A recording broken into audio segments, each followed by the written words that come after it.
Bonjour, c'est Ursule. Aujourd'hui, je vais parler de ta destinée et de ta position d'homme. Je vais aussi inviter les femmes à écouter la vidéo si elles sont intéressées, bien sûr. Alors, je nous invite à lire Éphésiens 5, 23 à 33 et 1 Corinthiens 11, 13. 1 Corinthiens 11, 3. Alors, l'apôtre Paul dit, je veux cependant que vous sachiez que Christ est le chef de tout homme, que l'homme est le chef de la femme et que Dieu est le chef de Christ. Je vais encore lire 1 Corinthiens 11, 3. Je veux cependant que vous sachiez que Christ est le chef de tout homme, que l'homme est le chef de la femme et que Dieu est le chef de Christ. Et comme nous venons de le lire, Dieu a établi une hiérarchie. Il a créé Adam en premier et après il a créé Ève. Hier, on a parlé de la destinée de la femme, de sa position de femme. Adam a été créé en premier et Ève a été créée de la côte d'Adam. Dieu a pris une côte et il a créé Ève. Et il a dit à Ève, sois soumise. Et il a demandé à Adam, il a dit à Adam, toi tu seras le chef. Et aujourd'hui, on voit bien que, on voit à travers ce passage-là que Christ est le chef de tout homme et que l'homme est le chef de la femme et Dieu est le chef de Christ. On voit bien qu'il y a une hiérarchie que Dieu a établie et on ne peut pas passer outre. Alors, Dieu dit à l'homme qu'il est le chef, Dieu lui a donné autorité et domination. Et Dieu ne lui a pas donné cette autorité-là pour qu'il puisse se dominer et écraser, non. Il a donné cette autorité-là à l'homme pour que l'homme puisse donner le bon exemple, être le bon chef de famille. Et c'est dans cet ordre-là qu'il a dit à l'homme, homme, il faut aimer ta femme comme Christ a aimé l'Église et s'est livré lui-même pour elle. Au fait, Dieu a créé l'homme pour qu'il puisse aimer la femme. C'est-à-dire que la façon que Dieu a fait l'homme, il lui a donné, il lui a demandé, dans cette façon-là qu'il a été fait en tant qu'homme, Dieu lui demande d'aimer la femme. Parce que la femme telle que Dieu l'a faite, elle est faite avec tendresse pour être aimée. Et l'apôtre Paul dit quelque part, l'apôtre Pierre, pardon, dit quelque part que oui, c'est le sexe faible. Il veut tout simplement dire que la femme, dans sa faiblesse, dans sa petitesse, dans tout ce que Dieu lui a donné, Dieu a fait d'elle un être fragile, comme une fleur, quelqu'un qu'on doit prendre, dont on doit en prendre soin.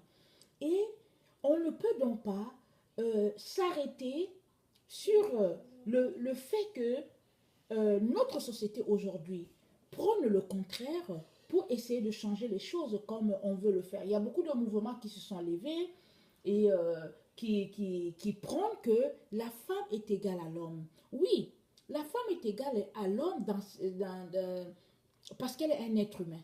Voilà, c'est deux êtres humains. Il y a l'homme, il y a la femme et euh, tout ce que Dieu a donné à Adam, il l'a aussi donné à Ève, à la seule façon que Adam, il a tous ses attributs d'homme et Ève a ses attributs de femme. Et même si aujourd'hui, dans la société, on réclame haut et fort que oui, les deux sexes sont égaux, on sait tous très bien que ils ne sont pas égaux. Quand tu vois la femme, tu sais que c'est une femme. Quand bien même elle se serait transformée en prenant des hormones pour paraître plus masculine, on sait qu'il y a quelque chose dans cette personne-là qui fait qu'elle est femme. Et puis c'est pareil du côté de l'homme. Plus d'une fois, j'ai croisé des personnes qui étaient des femmes, mais j'avais tout simplement l'impression qu'il y avait quelque chose qui n'allait pas bien. Mais en prêtant attention, je me suis rendu compte que non, c'est des personnes qui ont été créés des hommes avec des hormones masculines et puis bon, qui ont essayé de changer cela pour devenir des femmes. Mais ça reste quand même, ça reste là, visible que voilà, ça c'est un homme et puis l'autre, ça c'est une femme. Et j'aimerais aussi plonger le regard je pense que c'est dans Psaume 82, le verset 6 à 7 qui dit euh, j'avais dit, vous êtes des dieux vous êtes tous des fils du Très-Haut.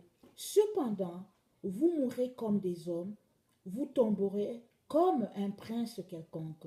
Et je relis, j'avais dit, vous êtes des dieux, vous êtes tous des fils du Très-Haut, cependant, vous mourrez comme des hommes, vous tomberez comme un prince quelconque. Oui, le péché a fait que l'homme a perdu tout ce que Dieu lui avait donné pour qu'il puisse régner, pour qu'il puisse dompter la nature que Dieu a mis à sa disposition. Et, et dans cela, à partir de ce moment-là, les choses ont commencé à s'effriter. Quand dans le jardin d'Éden, Ève a été trompée par Satan et que elle aussi, elle a donné le fruit défendu à son mari et que son mari a mangé, Dieu a dit, puisque tu as écouté, Dieu a dit à Adam, puisque tu as écouté la voix de ta femme et que tu as mangé de l'arbre au sujet duquel je t'avais donné cet ordre, tu n'en mangeras point, le sol sera maudit à cause de toi. C'est à force de peine que tu en tireras ta nourriture tous les jours de ta vie. Il te produira des épines et des ronces, et tu mangeras de l'herbe des champs. C'est à la sueur de ton visage que tu mangeras du pain, jusqu'à ce que tu retournes dans la terre d'où tu as été pris, car tu es poussière, et tu retourneras à la poussière. Et à la femme, il a dit, tes désirs se porteront vers ton mari, mais il dominera sur toi. Donc depuis ce moment-là, il y a un peu cette situation-là qui se passe, c'est que dans les couples, il y a ce déséquilibre-là. L'homme a toujours, la femme tend vers son mari, elle a besoin d'aide, elle tend avec tendresse, mais l'homme a tendance à dominer parce que, bon, il y a cette conséquence-là du péché. Et toutefois, pour nous qui connaissons Jésus, pour nous qui avons Dieu dans notre vie, nous ne pouvons pas continuer de fonctionner comme ça. Nous devons marcher par la délivrance que nous a accordé le second Adam. Parce que Jésus qui est le second Adam, quand il est venu, il a délivré l'être humain de toutes les malédictions qui pesaient sur lui. Parce que c'est écrit qu'il a été fait malédiction pour nous. Donc nous qui connaissons le Seigneur, nous ne pouvons plus vraiment marcher selon, selon nos désirs ou bien nos émotions. Voilà, on doit travailler à ce que la femme, c'est-à-dire je parle pour les hommes, l'homme doit travailler à ce que la femme qui est à côté de lui soit aimée. Il doit la protéger, il doit la garder, il doit la chérir, tout comme Christ a aimé l'Église et puis Christ s'est livré pour elle. Parce que c'est écrit dans Galates 3,13, Christ nous a racheté la malédiction de la loi, étant devenu malédiction pour nous, car il est écrit, maudit est quiconque est pendu au bois. Donc, Jésus a été maudit une fois pour toutes, pour que nous puissions jouir de toute la bénédiction que Dieu a réservée pour le couple, pour l'homme et pour la femme. Et malheureusement, c'est pas ça qui se passe dans notre monde. Les hommes veulent devenir des femmes, les femmes veulent devenir des hommes, et ça ne va pas. Et il est important, en tant qu'enfants de Dieu, que nous puissions nous arrêter et retourner à la base comme Dieu avait conçu les choses. Parce que Dieu veut tout simplement que ses enfants soient les reflets de sa gloire. Et comment est-ce que le monde verra Christ en nous si dans nos couples ça ne va pas? Il est très important que vivant sur la terre, vivant au milieu des gens qui ne connaissent pas Christ, nous puissions refléter cette image-là. Parce que l'exemple que Dieu a pris, il a pris l'exemple de l'Église. Il dit, comme Christ s'est livré pour l'Église, de même, l'homme doit se livrer pour la femme.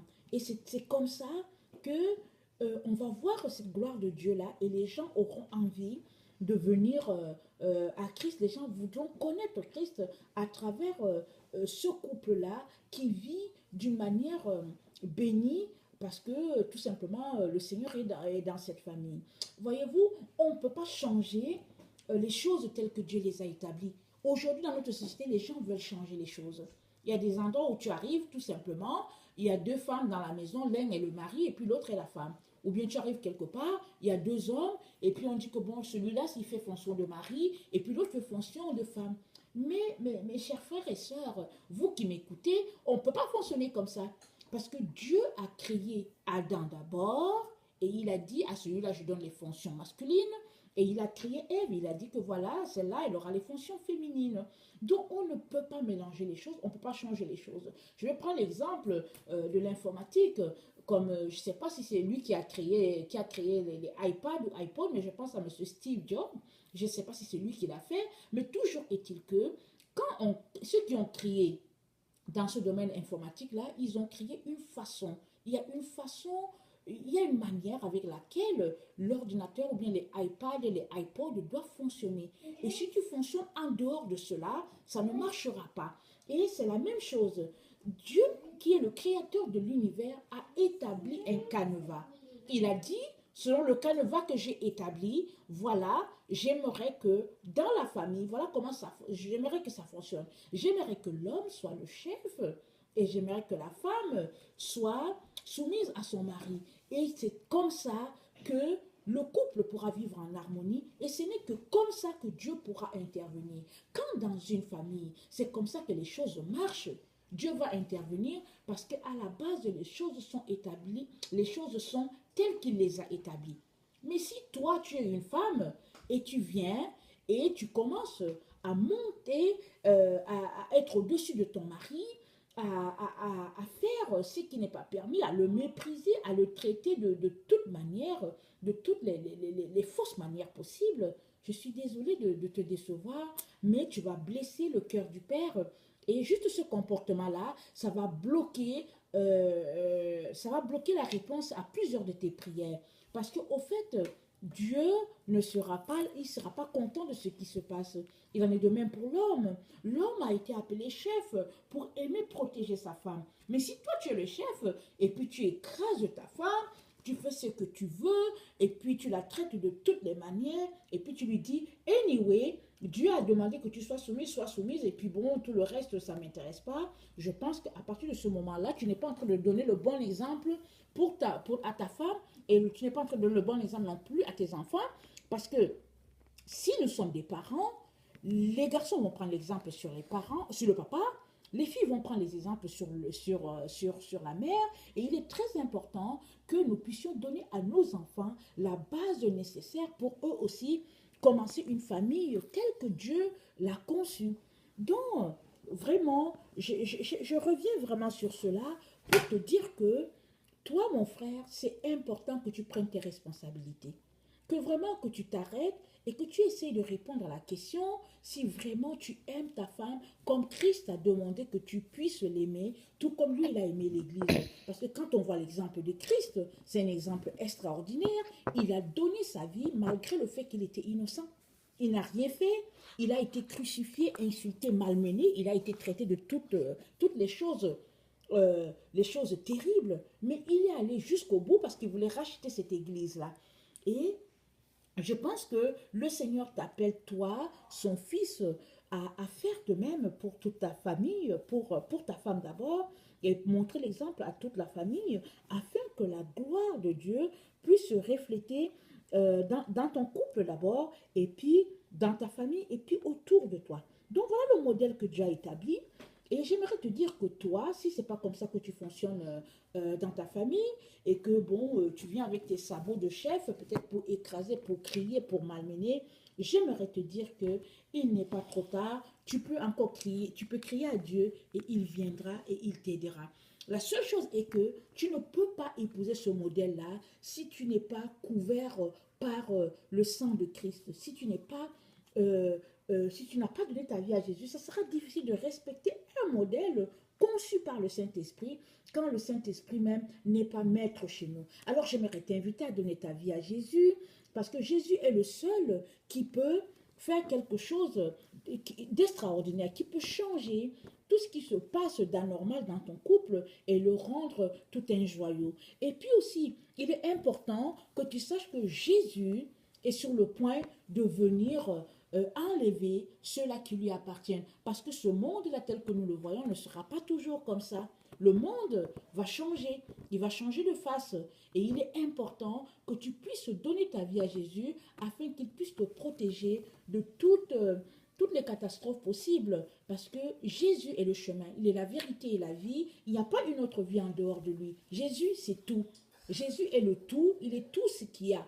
Et si vraiment c'est comme ça que tu prends les choses, alors ta vie se prolongera jusqu'à dans l'éternité. Et vraiment, je veux t'inviter à considérer cette voie-là pour ton bien. Merci.